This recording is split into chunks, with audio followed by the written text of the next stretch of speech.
I think it's safe to say we're not going to top last week's episodes for a little while. Hey everyone, Jeremy here. Today I'm about to watch episode 9 of The Bad Batch. Before I get into it though, please remember to hit that like and subscribe. It helps the channel out so very much and I just truly appreciate it. Alright, episode 9. Last week saw just the most politically motivated episode we've seen possibly ever of The Bad Batch. Actually, maybe even in the Clone Wars or Rebels, one of the most political two-parters we've had in the animation side of things. Not Andor's the only one that's ever touched on that much political intrigue and done it as well. Oh my goodness, that was so good. So going into this week, I'm not expecting it to reach that bar, considering I think of that as two of the best episodes we've gotten of Star Wars.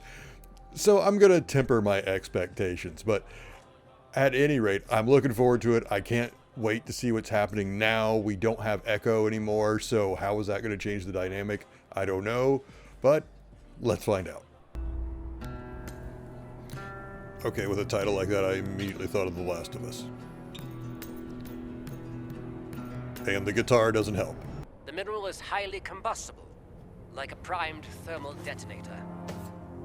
Sounds dangerous. I like it. Curse Wrecker likes it. He likes things that explode. Oh, that's not good.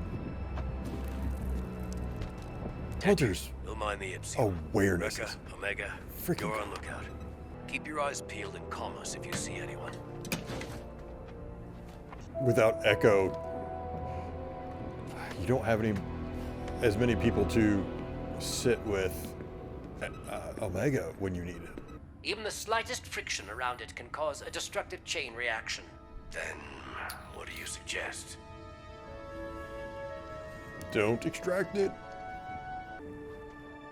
They need tiny hands? Is that what we're about to find out? Chain reaction explosion. Got it. Yeah, not far off from what I was thinking. Scavenger, I assume.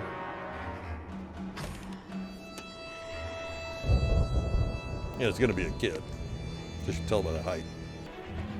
Oh, they're stealing it. Wait, don't you lock those things?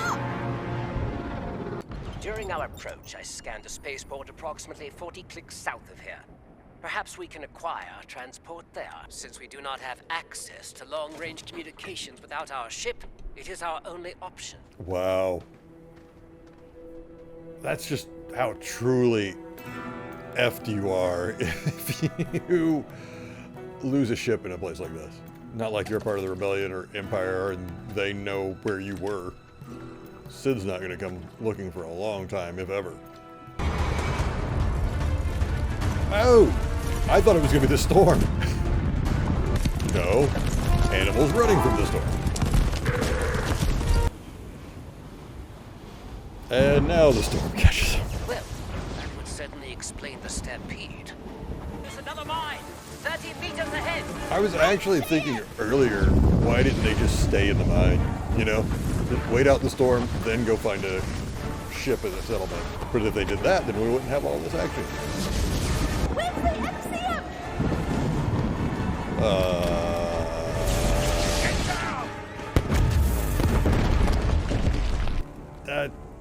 That's not good. I suppose that's my fault too. Well, technically, yes. If you had not let our ship get stolen, we would be aboarded right now with the mineral. Fine. Pickering brothers. It is most unlikely that the Marauder will be recovered. What? Don't say that. We have to get it back.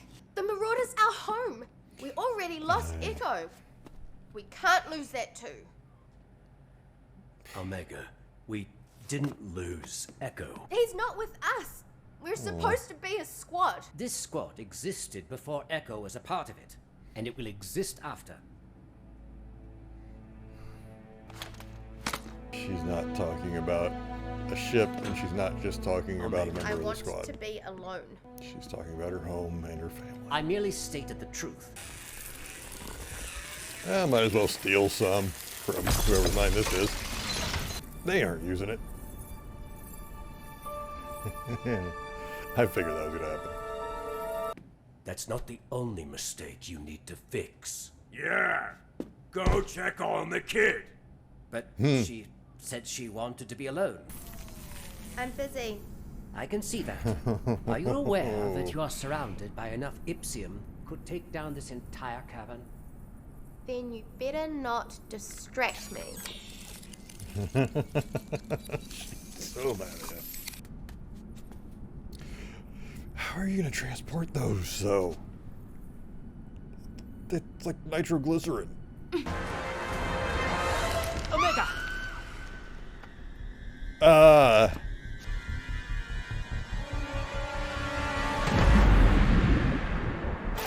Tech had no idea what was down there, and he just talk about showing how much he actually cares about it.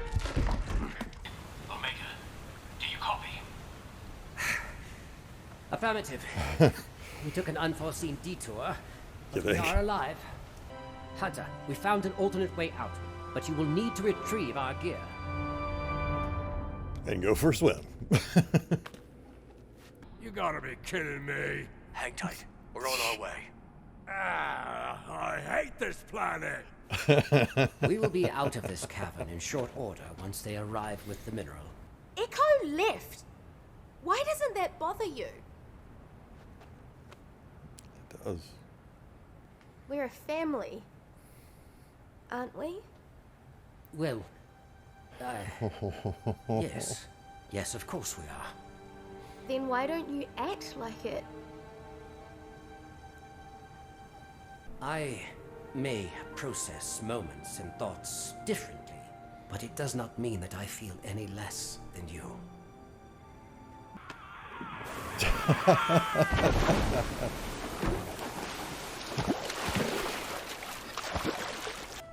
How come he gets to blow it up? If the shot is not precise, it will cause another cave-in.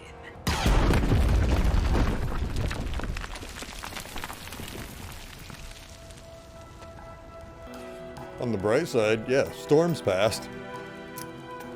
I can send out a long-range transmission with that array. Okay.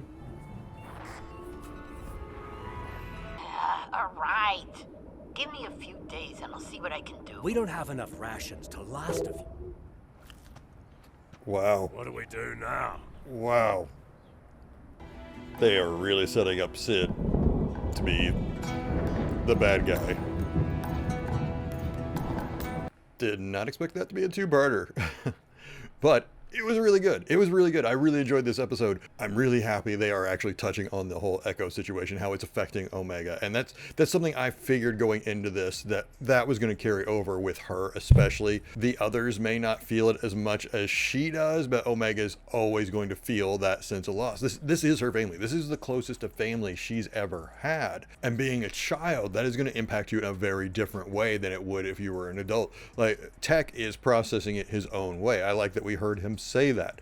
And every adult processes things like loss and change in different ways. A child is still learning how they process that sense of loss or change. And Omega's going through that. That is family to her. This is the only family she's ever known. Granted, it is also the same family, or only family really, the clones have ever known. But at the same time, they're used to losing members. It's hard to say that. It's a terrible thing to say that, oh yeah, they're used to losing people or used to change. But it's true. You build a certain, I don't want to even call it a tolerance, but a certain set of tools in order to cope with that. Omega's just learning it. And on top of that, she loses her home, which that ship is her home. She has a spot there. Her stuff is all there. Granted, she doesn't have a lot of stuff, but she has her stuffed animal. She should get back to it, which I do think we will. I think the ship will be recovered eventually. Maybe not in the next episode, but eventually I think we're going to recover it, because whoever it was that stole that, I think we're going to find out eventually. We'll find out why they stole it, so on and so forth, and that'll be a story unto itself. In fact, they may still be on the planet, and that's what next week's episode is all about. I could very much see that. And they have done such a great job of building up Tech this year. Tech has become one of the better characters finally. Last season, yeah, Tech was fine. But they've done such a good job this year of building him up better to let us get to know him better. I feel like that I'm so much happier with him this year because now I understand him better. Because that moment that he jumps in after Omega, I mean, as far as he knew, she just fell to her death. That is all he knew. But in his mind, he still jumped after her. He jumped right after her because that is what you do when you care about someone. He didn't know what was down there. The odds were it could either be, the ground, it could be soft. She could fall down there and get hurt and still be alive. No matter what, he was just in that moment. That split-second decision was, I'm going after her. I love that. I love that because that moment told so much more about Tech than anything he said in the episode. Through that gesture, it kind of shows how much he cares about everyone else too. Because that is just the way Tech is. That's the way he talks. That's the way he acts. But when it comes down to it, he does care about these people. And yeah, they've really set up Sid to be the bad guy. Well, not bad guy, but yeah, they keep pushing that idea that yes, Sid can't be trusted. Sid is going to turn on them eventually or betray them. Something is going to happen with Sid this season. They've set it up too much at this point. It's been teed up all season, and with her being very flippant about them being stranded, yeah, she's on her way out. They will not be doing business with Sid after this season. I would actually expect that to probably go down towards the end of the season. Whatever happens with her, I think she's going to sell them out maybe to the Empire, something along those lines. But overall, really good episode. Considering how good last week's episodes were, it was nice that this week actually was, enjoyable because it could have very easily paled in comparison to last week, which, let's be honest, anything pales in comparison to last week. It was so good. But this week was still a very good adventure. And also, I like some of the storytelling, some of the character building they're doing here. So, hey, I'm in. All right, what did you think about this week's episode? Leave your comments below. Were you as upset by seeing Omega distraught over losing Echo? Are you mad at Wrecker for losing the ship? Was Tech always your favorite? Whatever your thoughts, leave them in the comments below. If you enjoyed this episode, like I mentioned before, please hit that like and subscribe. And as always, please take care of yourselves and please take care of each other. Thank you so much for watching. Bye-bye.